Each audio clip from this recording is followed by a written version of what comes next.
Nageenyi Waaqayyoo hunduma keessaniif iddoo isin jirtanitti isiniif haa baay'atu. Akkam jirtu obboloota koo, nagaa keessanii galanni Waaqayyoof Abbaa Gooftaa keenyaa Yesuus Kiristoosiif bara baraan isaaf haa ta'u.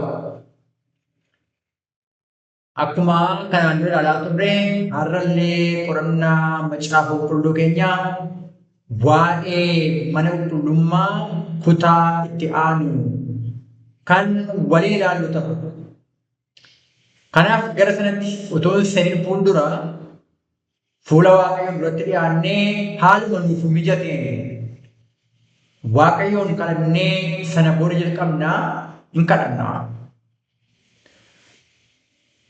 Waaqa guddaa, Waaqa tokkicha isa dhugaa, Abbaa keenya Waaqa irra isa jiraatu si galateeffannaa.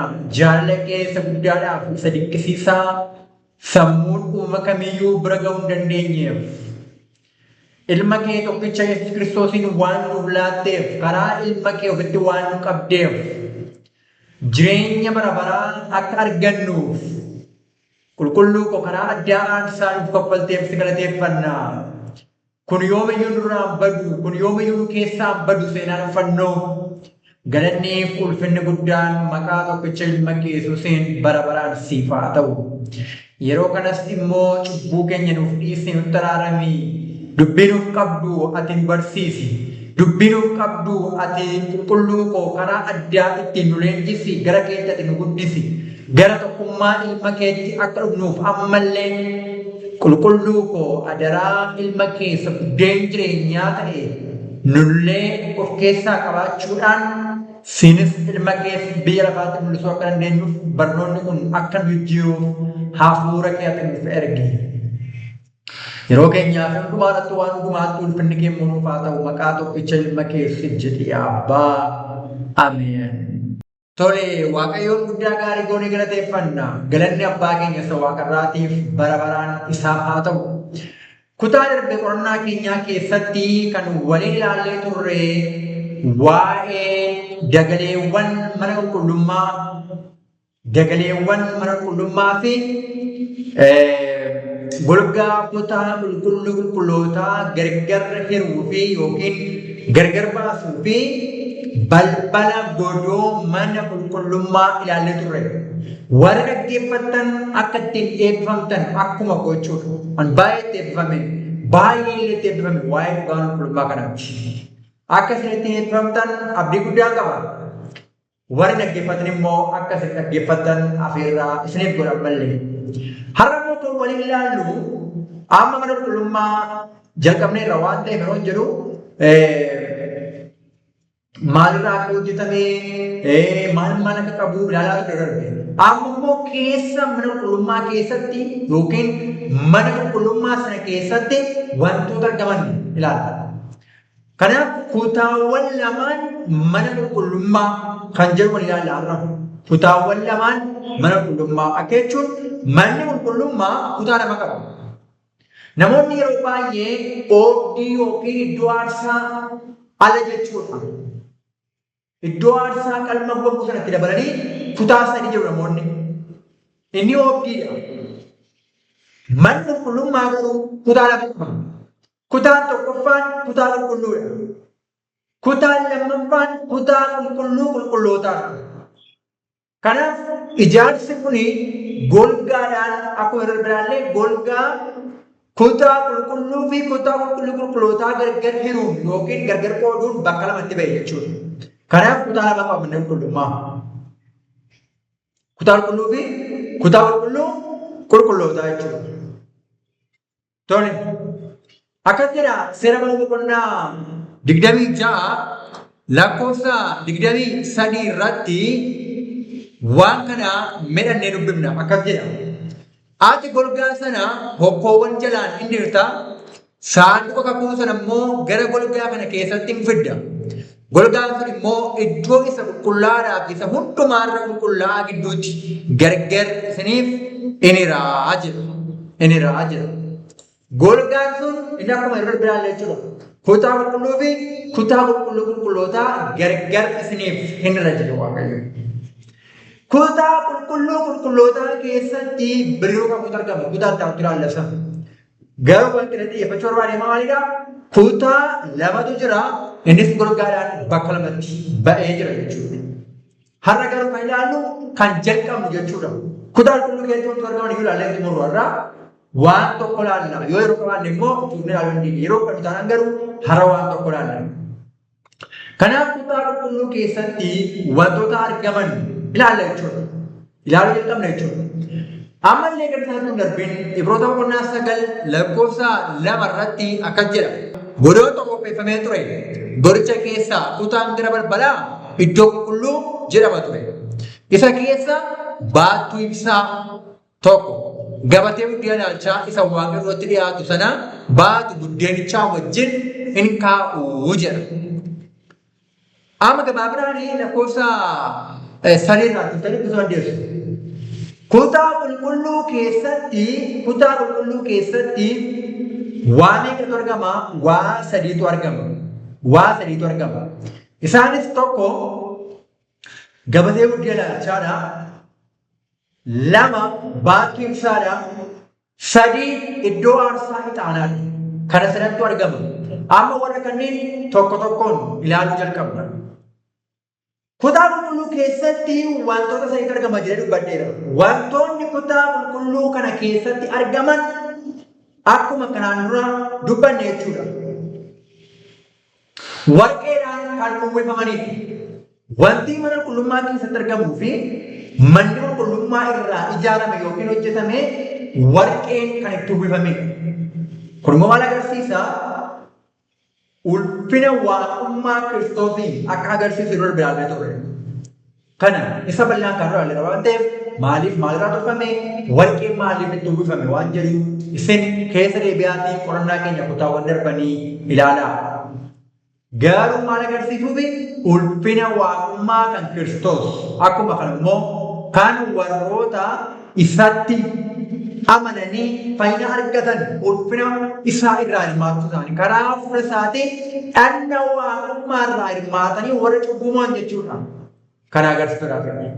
Hamma har'a garuu kan ilaallu gabatee buddeen ilaalchaa har'a xiyyeeffannaadhaan. Waa sadiitu argama kutaa qulqulluu keessatti. Tokko gabatee buddeen ilaalchaadha. 2 baattuu ibsaadha. 3 iddoo aarsaa ixaanaadha. Har'a gabatee buddeen ilaalchaadha. Seera boqonnaa 25 lakkoofsa 23 kaasee hanga 30 keessatti argattu. Seera boqonnaa 25 lakkoofsa 23 hanga 30. Mee seera boqonnaa 25 lakkoofsa 23 irraa haa dubbifnu. Akkam jedha? Ati gabatee dheerinni isaa 2, bal'inni isaa 1, irraanoleen isaa 1 walakkaa ta'u muka laaftoo irraa tolchee. Maalirraa? Muka laaftoo irraa. Ilaalaa kana. Gabatee dheerinni isaa 2, bal'inni isaa 1, irraanoleen isaa 1 walakkaa ta'u muka laaftoo irraa tolcheera. Yoo ilaaltanii mee gabatee kana sitti agarsiisee deebi'a. Kunoodha gabateen. Gabateen kun gabatee buddeen ilaalchaadha. Isarra buddeen ilaalchaatu jaaja'an tarreedhaan nammee jira jechuudha. Muka laaftoo irraa maal godhee? Tolchii jedhe. Tole lakkoofsa 24 akka jedhamu.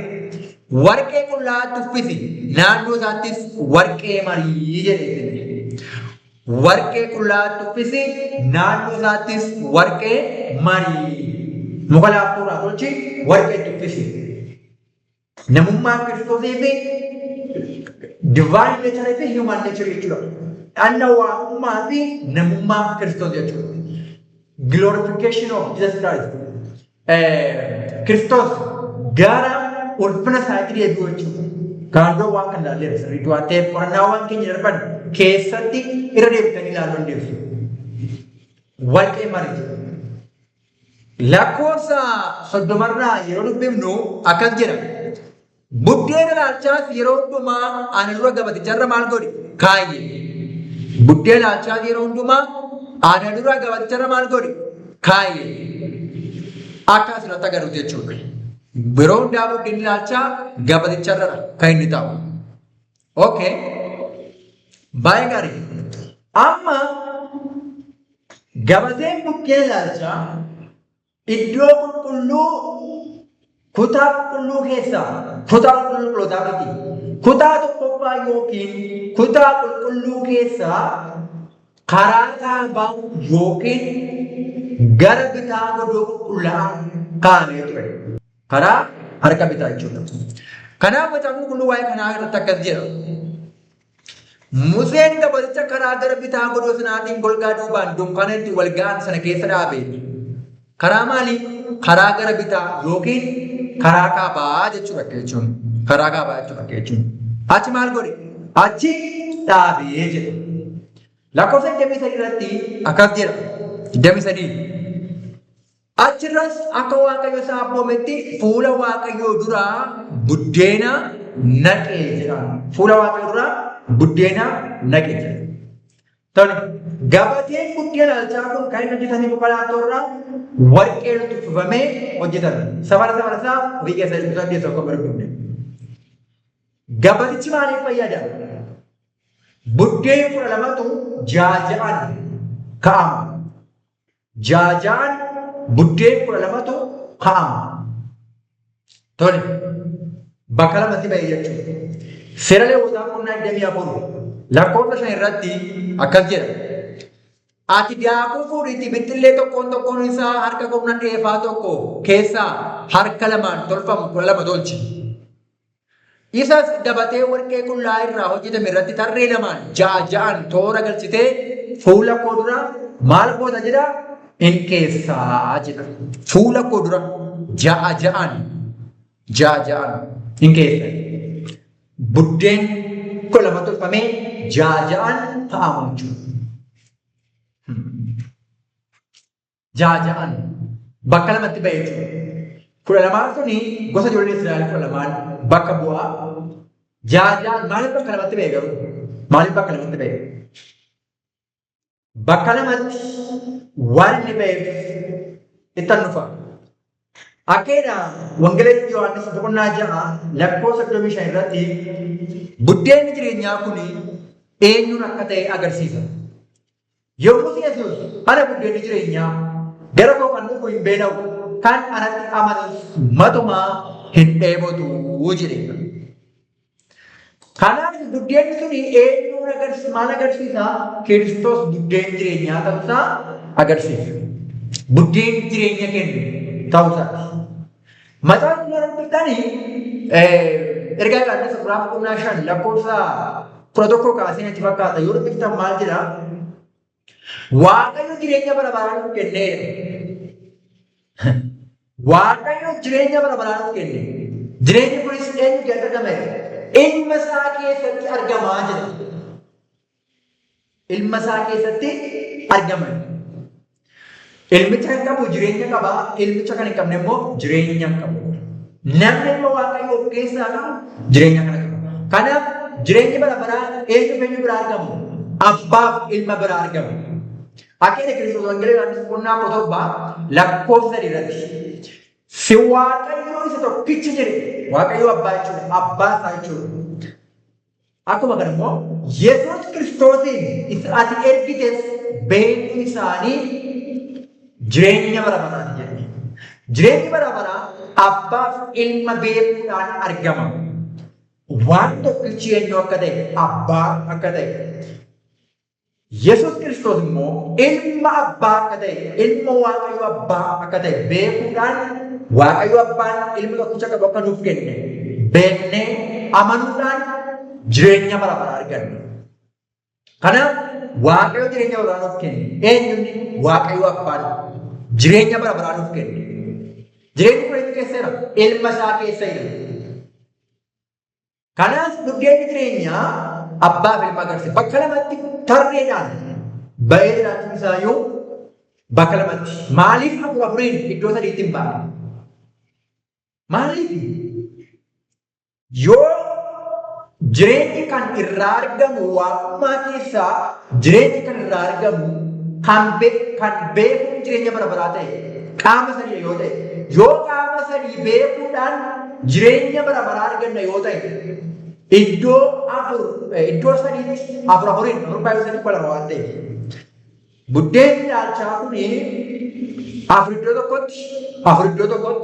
iddoo tokkotti taa'uudhaan maaliif iddoo sadiitti hin kaa'amne? Kanaaf jireenyi bara baraa abbaaf ilma beekuudha.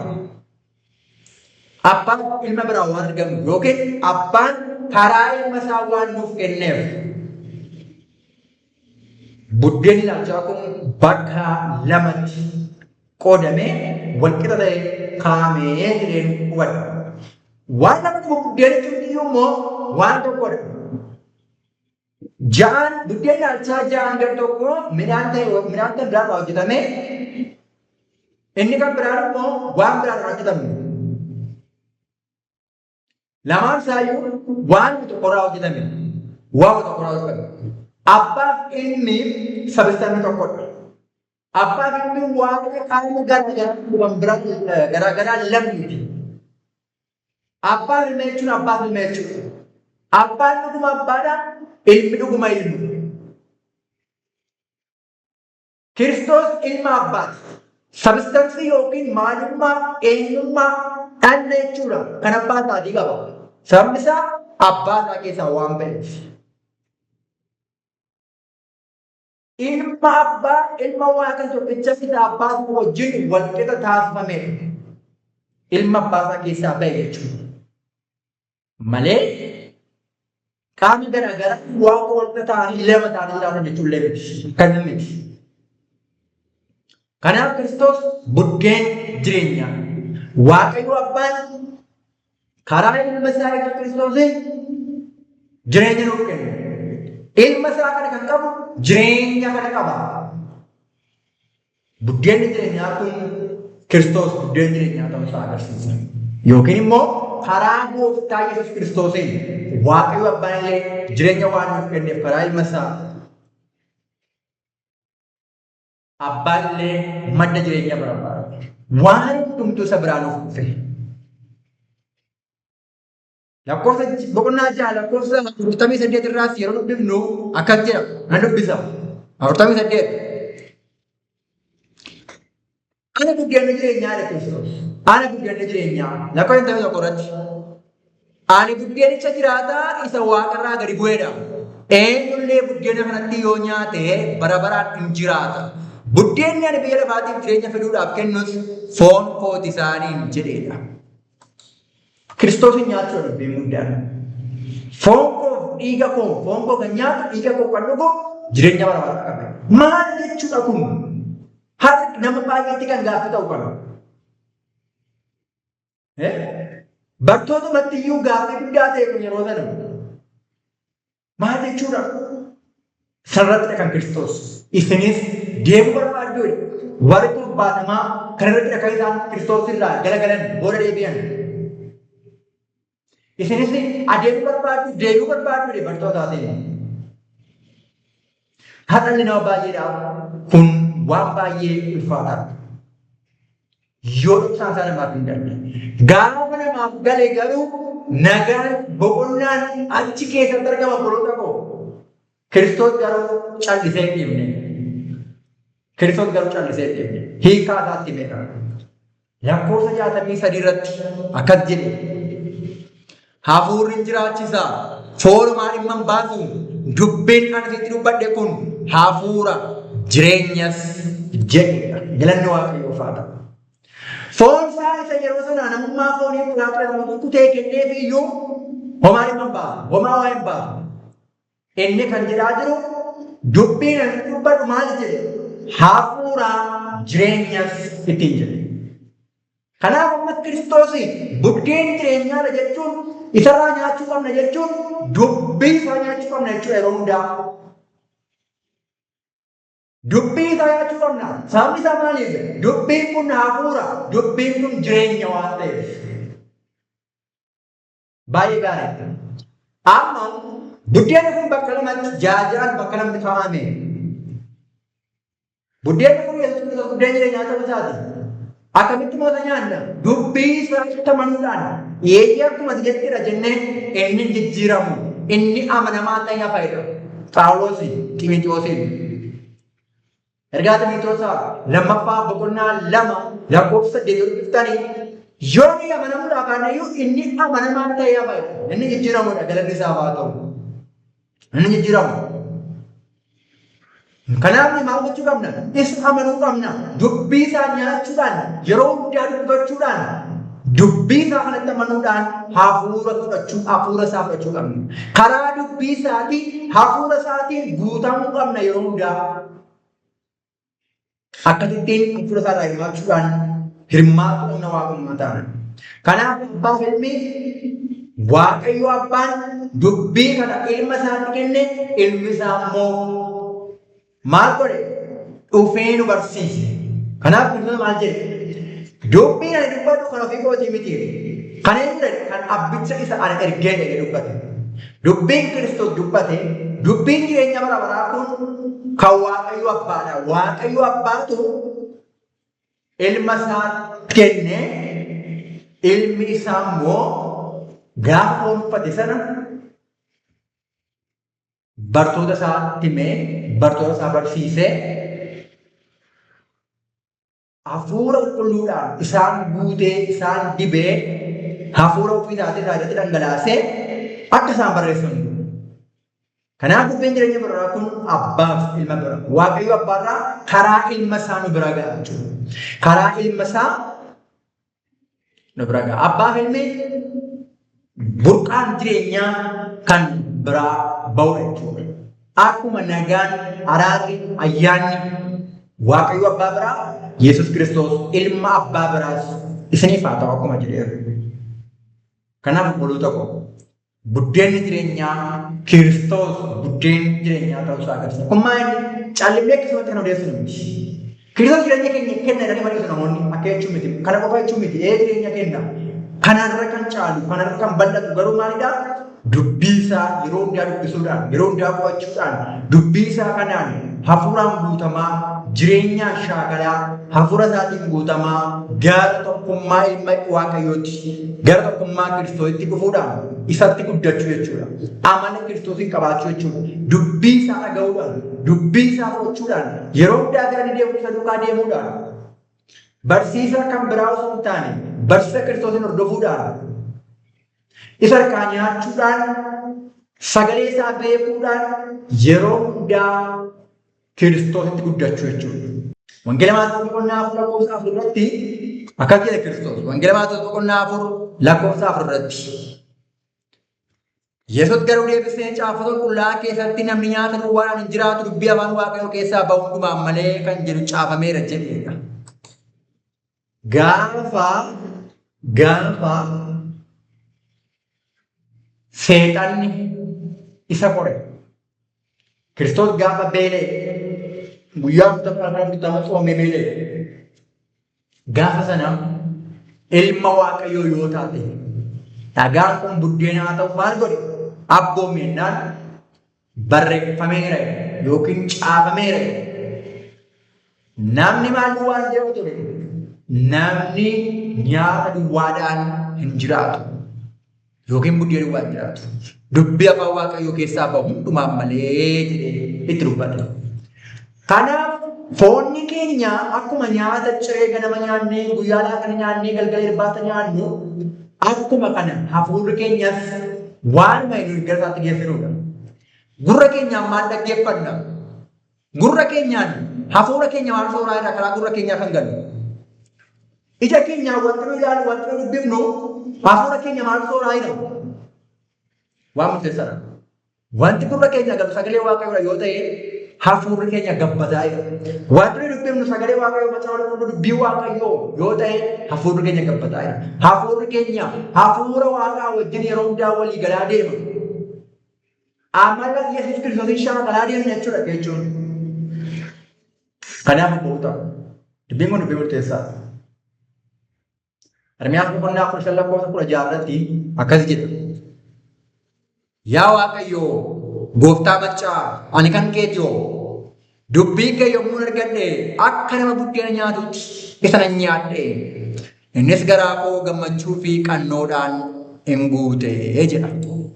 dubbii keenya akka nama buddeena nyaatutti isa hin nyaanne dhugaadhaan buloota akka dubbii waaqayyoo nyaannu hin ta'e innis garaa keenya gammachuudhaan qannoodhaan guuta.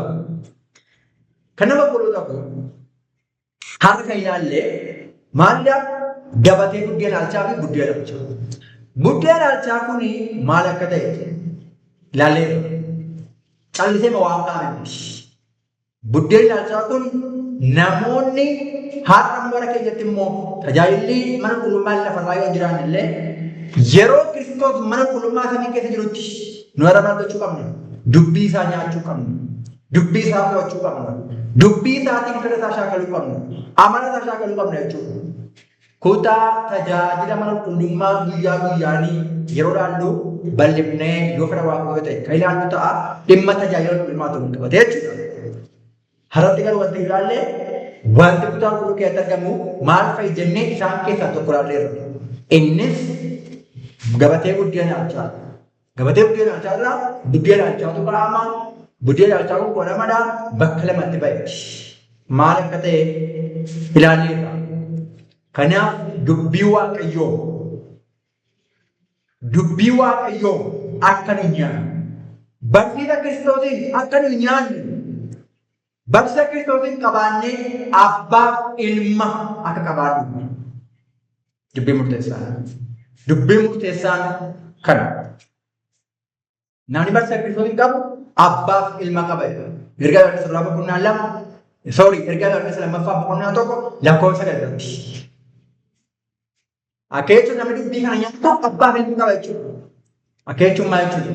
Hafuurri qulqulluun hin jiru jechuudha? No. Hafuurri qulqulluun hafuura abbaa ilmaati. Karaa dubbii kana kan fudhannu, karaa dubbii isaa nyaachuu kana, karaa dubbii kanaa dubbii isaa nyaachuudhaan hafuura kana kan fudhannu jechuudha. Hafuura isaatiin kan guutamu jechuudha. Abbaa ilmarraa dubbii kana dubbisuudhaan kan fudhannu kan ittiin dibamnu hafuura isaati jechuudha. Qaamaan garuu abbaaf ilmatu jira jechuudha. Kanaaf namni barsiisa kana qabu, namni buddeen jireenyaa kana nyaatu abbaaf ilma qaba. Kanaaf buddeenni kun jaaja'aan bakka lama kaa'amee jechuudha.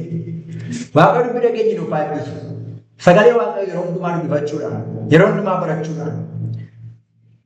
Raacitii Fariisotaa utuu ittiin dabalin qulqulluu isa ta'e bukoo haaraa yeroo hundumaa haaraa isa ta'e sagalee waaqayyoo akkuma inni jedhetti nyaachuudhaan utuu homaa ittiin dabalin tokkummaan keenya abbaaf ilmaa wajjin ta'uudhaan jireenya bara baraa akka argannu waaqayyo dubbii dhageenya nuuf haa eebbisu eebbifama. Kadha gabaabaa godhannee xumurraa hin kadhanna.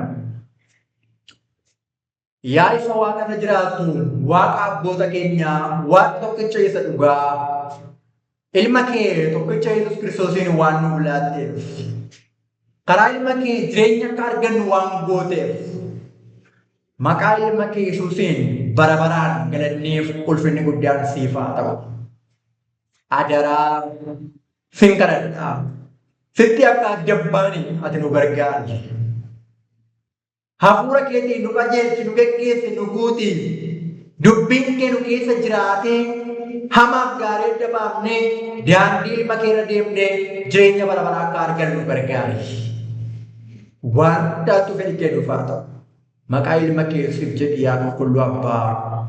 Ameen.